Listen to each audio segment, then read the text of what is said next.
नमस्कार दोस्तों, मेरा नाम है राहुल गुप्ता और स्वागत करता हूँ आपका अपने YouTube चैनल फाइनेंशियल क्लास में। आज हम आपके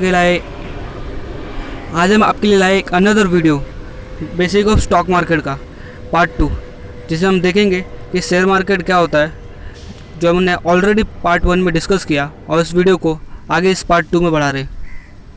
तो चलो इस वीडियो को शुरू करते हैं।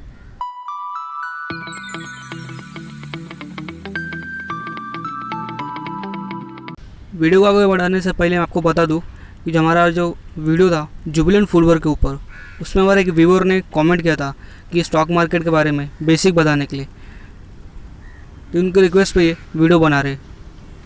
अगर स्टॉक मार्केट का बेसिक का पार्ट 1 वीडियो आपने नहीं देखा तो आप हमारे इस चैनल पे देख सकते हैं, जो ऑलरेडी अपलोडेड है।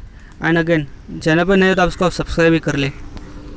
आज की इस video basic of stock market part 2 में हम देखने वाले हैं कि डिपॉजिटरीज क्या है, सेबी क्या है, demat account and trading account क्या है, ब्रोकरेज, एएमसी और अदर चार्जेस एंड कमीशन क्या क्या लगते हैं अगर किसी को शेयर मार्केट में इन्वेस्टमेंट या ट्रेडिंग करना है तो। डिपॉजिटरीज को अगर आसान भाषा में आपको बताऊँ तो डिपॉजिटरीज एक इंस्टीट्यूशन या एक ऑर्गेनाइजेशन होता है जिसमें सारे जो फाइनेंशियल इंस्ट्रूमेंट है, फाइनेंशियल सिक्योरिटीज़ है, वो डीमटेरियलाइज्ड फॉर्म में डिपॉजिट होता है। जैसे शेयर्स हो, सर्टिफिकेट है, डिबेंचर है, म्यूचुअल फंड है, डेरिवेटिव प्रोडक्ट्स है, एक्सेट्रा। जो फाइनेंशियली प्रोडक्ट है, फाइनेंशियल इंस्ट्रूमेंट है, वो इन डिपॉजिटरीज के पास जमा होता है इन इलेक्ट्रॉनिक फॉर्म। और ये डिपॉजिटरीज उन सारे सिक्योरिटीज़ को अपने क्लाइंट के बिहाफ पे अपने पास होल्ड करते हैं। जस्ट लाइक हम किसी भी बैंक के पास जाते हैं, अपना कैश डिपॉजिट करते हैं, तो बैंक के पास हमारा कैश डिपॉजिट होता है। उसी तरह हमारे जो फाइनेंशियल इंस्ट्रूमेंट है, शेयर है, डिबेंचर है, म्यूचुअल फंड है, ये सब डिपॉजिटरीज के पास जमा होता है, वो हमारे लिए होल्ड करते हैं। अगर आपको नहीं पता तो मैं आपको बता दूं कि पहले ज़माने में जो शेयर सर्टिफिकेट थे वो फिजिकली फॉर्म में इशू होते थे, वो एक पेपर फॉर्म में इशू होता था। और इसके बारे में हमने अपने वीडियो के पार्ट 1 में भी बताया है, जिसमें अगर किसी को ढेर सारे शेयर्स को करना पड़ता था तो उसको संभाल के रखना पड़ता था, जिसकी वजह से बहुत सारी परेशानी होती थी। इसके लिए ये इलेक्ट्रॉनिक का नया कंसेप्ट आया, जिसमें डिपॉजिटरीज सारे सिक्योरिटीज़ को इलेक्ट्रॉनिक फॉर्म में अपने पास कस्टमर के बिहाफ पे होल्ड करते, उसको अपने पास डिपॉजिट रखते। और इनके नाम से पता चला डिपॉजिटरीज मतलब जो डिपॉजिट करके रखता है।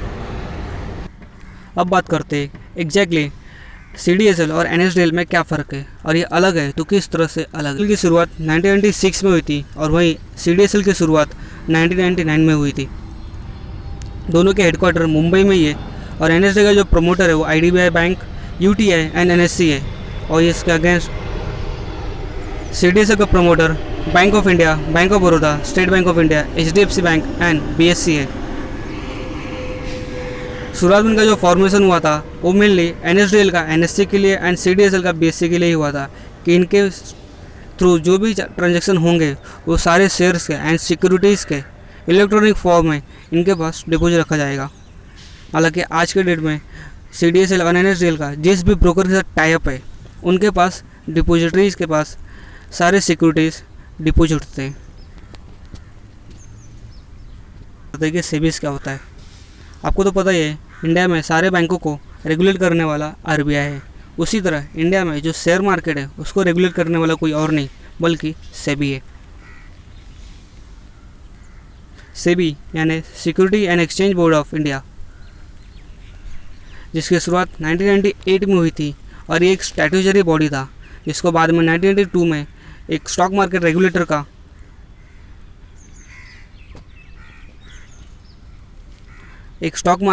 का पावर मिला।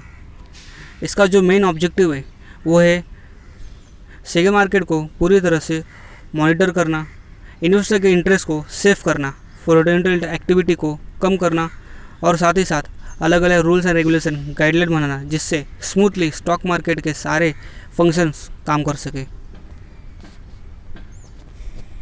1998 में सेबी सिर्फ एक स्ट्रैटेजरी बॉडी था, लेकिन 1992 में सेबी को वो सारे पावर दिए गए रेगुलेटर्स के, जो एक शेयर मार्केट को रेगुलेट करने के लिए हर एक रेगुलेटर के पास होना चाहिए। अब हम बात करते हैं demat account and trading account क्या होता है। और उसके बीच क्या फ़र्क है, या कहे किस तरह से demat account and trading account दोनों एक दूसरे से। अब मैंने चार्ट लगाया जिसमें आप क्लियरली डिफरेंस देख सकते हैं डीमेट अकाउंट और ट्रेडिंग अकाउंट के बीच में क्या होता है। अगर सिंपल फॉर्म में समझाऊँ तो डीमेट अकाउंट मतलब होता है एक अकाउंट। फॉर एग्जांपल हमें हमारे पैसे को जमा करना होता है, उसको डिपॉजिट करना होता है, तो हम कहाँ जाते हैं, हम जाते हैं बैंक में। उसी तरह डीमेट अकाउंट मतलब एक सेम बैंक अकाउंट है जहाँ पे हमारे सारे सिक्योरिटीज डिपॉजिट होते हैं। और उसके अगेंस्ट जो ट्रेडिंग अकाउंट है ये एक प्लेटफॉर्म है या बोले एक अकाउंट है जिसके थ्रू हम सिर्फ बाय एंड सेल का ऑर्डर प्लेस करते हैं। Just like example Paytm, Google पे, अगर हमें फ़ंड ट्रांसफ़र करना है हमारे बैंक अकाउंट का, सपोज़ आपका बैंक अकाउंट है HDFC में, तो आप HDFC के ब्रांच में भी जाके फ़ंड विड्रॉ कर सकते हैं एंड रिक्वेस्ट स्लिप भर के आप ट्रांसफ़र कर सकते हैं। बट अगेन आप ऑनलाइन भी कर सकते हैं गूगल पे या पेटीएम के थ्रू, जस्ट आपको ऑनलाइन करना है तो। उसी तरह ट्रेडिंग अकाउंट एक अकाउंट होता है जिसके थ्रू हम सिर्फ बाय एंड सेल करते हैं शेयर को, यानी हमें बाय करना होता है तो बाय का ऑर्डर प्लेस करते हैं, सेल करना होता है तो सेल का ऑर्डर प्लेस करते हैं एंड बाय एंड सेल हो जाता है। और बाद में T+2 के अंदर हमारे जो शेयर है डीमेट अकाउंट में वो ट्रांसफ़र हो जाते हैं। हम बैंक में हमारे कैश डिपॉजिट करते हैं, उसके बाद इंटरेस्ट मिलता है। बट अगेन हम जब सिक्योरिटीज़ को डिपॉजिट करते हैं या कहे कि होल्ड करते हैं डीमेट अकाउंट में, तो उसके लिए हमें कोई इंटरेस्ट नहीं मिलता, बल्कि होल्डिंग करने के लिए वो हमसे सर्विस चार्ज करते हैं जो 300 रुपीज़ टू 900 रुपीज़ ईयरली होता है, जिसको AMC यानी एनुअल मेंटेनेंस चार्ज बोला जाता है। डीमेट अकाउंट में सिर्फ और सिर्फ AMC ही लगता है क्योंकि वो हमारे बिहाफ पे सिक्योरिटीज़ को इलेक्ट्रॉनिक फॉर्म में होल्ड करके रखे। और ट्रेडिंग अकाउंट में ब्रोकरेज चार्ज लगता है। किसी भी ऑर्डर को प्लेस करते हैं तो उसके लिए हमें कुछ चार्जेस देना पड़ता है, जो अगेन या तो फ्लैट चार्ज हो सकता है ब्रोकर के थ्रू या तो फिर वो परसेंटेज में हो सकता है। तो आपको इंट्राडे बता दूं, नाम में ही समझ में आता है। इंट्राडे यानी सेम डे, यानी जिस दिन आपने बाय किया उसी दिन आप सेल करोगे, इसी को कहते हैं इंट्राडे। सपोज आपने किसी एक कंपनी का शेयर आज खरीदा तो मार्केट बंद होने से पहले उसको आपको सेल करना है, ये हो गया इंट्राडे। यहाँ पे मैंने अपस्टॉक्स का ब्रोकरेज का चार्ट लगाया है विद एग्जांपल। सपोज मैं कोई कंपनी का शेयर या कहीं मैं ICICI बैंक खरीदता हूँ 100 क्वांटिटी, जिसका करंट प्राइस 598.80 चल रहा है, और उसको सेल करता हूँ 610। यहाँ पे मैंने चार्ट लगाया है इन डिटेल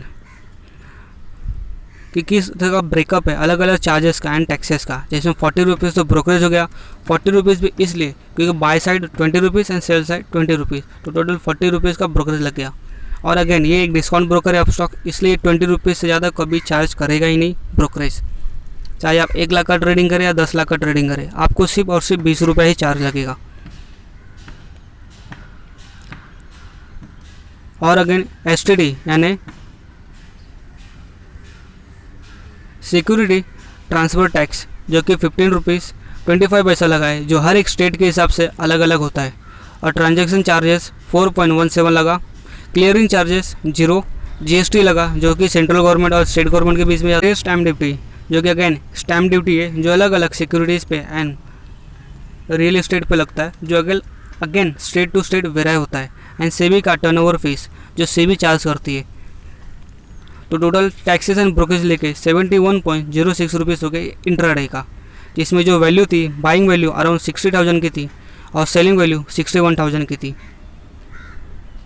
यानी आपने लगभग 1.2 लाख का ट्रेडिंग किया, जिसमें आपको सिर्फ ब्रोकरेज एंड सारे कमीशन एंड टैक्सेस दे के 71 रुपीज़ पे करना होगा, जो कि लगता है ट्रेडिंग अकाउंट में। डिलीवरी ट्रेडिंग क्या होता है?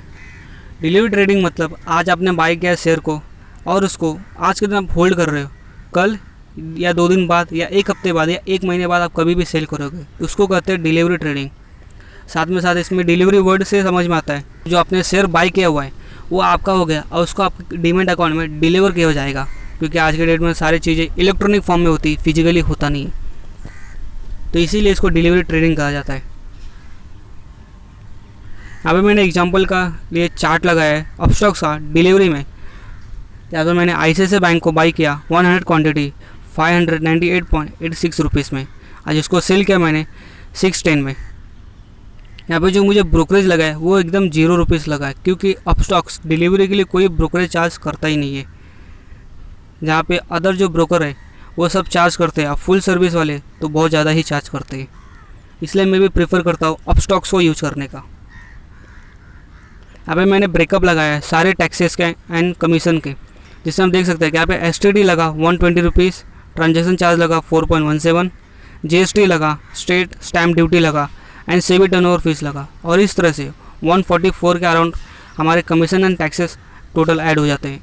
एंड यहाँ पे भी जो ट्रेडिंग की टोटल वैल्यू है वो अराउंड 1.2 लाख का है, एंड जो टैक्सेस एंड कमीशन लगे वो जस्ट 144 के आसपास ही लगा है।